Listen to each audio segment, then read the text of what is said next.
You, John Fitzgerald Kennedy, do solemnly swear. I, John Fitzgerald Kennedy, do solemnly swear. That you will faithfully execute the office of President of the United States. That I will faithfully execute the office of President of the United States. And will, to the best of your ability. And will, to the best of my ability. Preserve, protect, and defend the Constitution of the United States. Preserve, protect, and defend the Constitution of the United States. So help you God. So help me God.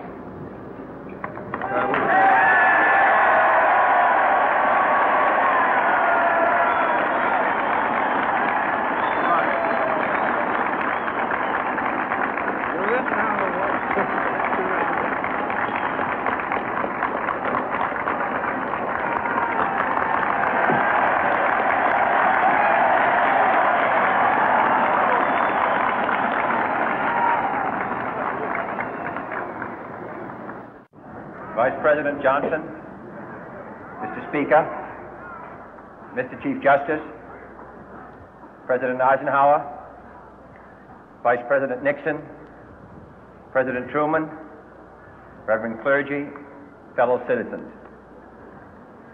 We observe today not a victory of party, but a celebration of freedom, symbolizing an end as well as a beginning, signifying renewal as well as change.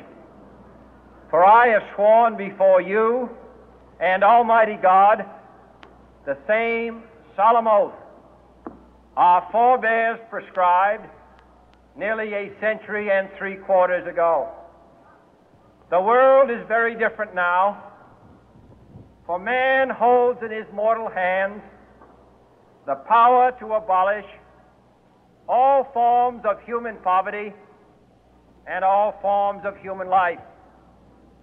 And yet the same revolutionary beliefs for which our forebears fought are still at issue around the globe. The belief that the rights of man come not from the generosity of the state, but from the hand of God. We dare not forget today that we are the heirs of that first revolution. Let the word go forth from this time and place to friend and foe alike that the torch has been passed to a new generation of Americans born in this century, tempered by war, disciplined by a hard and bitter peace, proud of our ancient heritage, and unwilling to witness or permit the slow undoing of those human rights to which this nation has always been committed and to which we are committed today at home and around the world.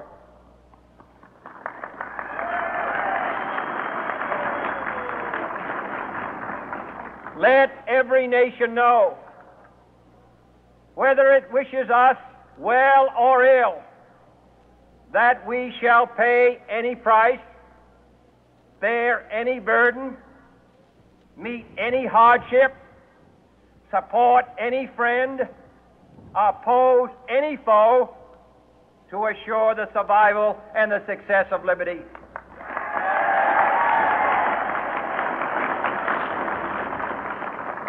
This much we pledge and more. To those old allies whose cultural and spiritual origins we share, we pledge the loyalty of faithful friends.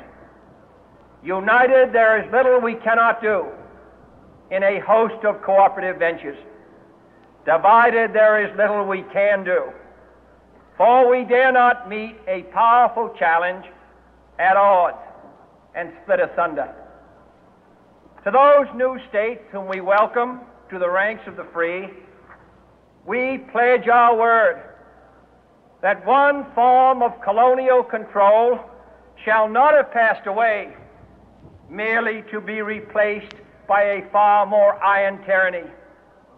We shall not always expect to find them supporting our view, but we shall always hope to find them strongly supporting their own freedom, and to remember that in the past, those who foolishly sought power by riding the back of the tiger ended up inside.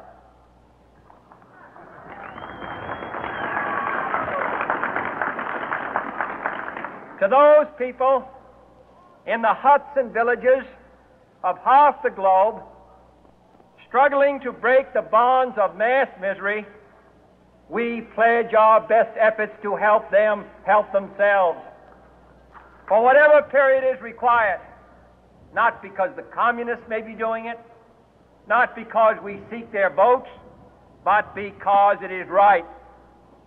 If a free society cannot help the many who are poor, it cannot save the few who are rich.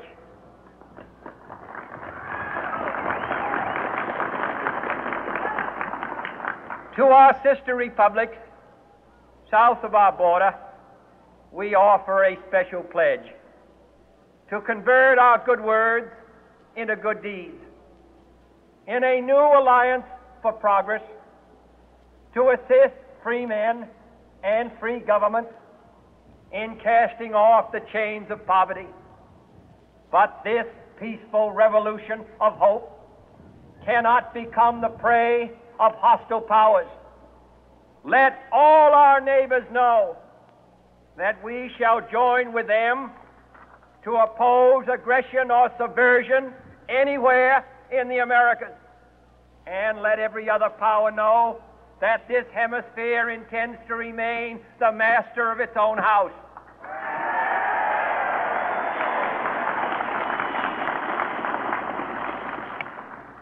To that World Assembly of Sovereign States, the United Nations, our love